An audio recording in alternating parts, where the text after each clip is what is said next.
Media మిత్రులందరికీ నమస్కారం. Janasena party ఏదైతే రిజిస్టర్ పార్టీ నుంచి గుర్తింపు పార్టీగా ఈరోజు మాకు ఎలక్షన్ కమిషనర్ గారు తెలియజేయడం జరిగింది. ఎలక్షన్ కమిషనర్ వారికి ధన్యవాదాలు. ఎందుకంటే అనేక కష్టాలతో కూడి ఈ యొక్క పార్టీని పెట్టిన జనసేన అధినేత శ్రీ పవన్ కళ్యాణ్ గారికి జనసేన తెలంగాణ వ్యాప్తంగా ఉన్న కార్యకర్తలు వీరమహిళల తరఫున ధన్యవాదాలు తెలియజేస్తున్నాను.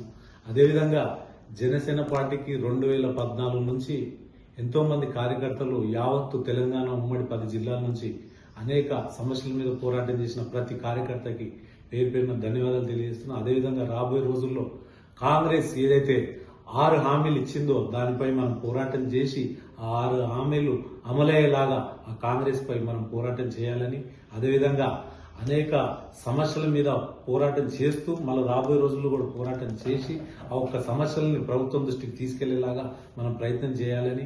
ఎందుకంటే గతంలో ఇంకో పార్టీ ఇంటికో ఉద్యోగం అని చెప్పింది, అది 10 ఏళ్లు పాలించారు.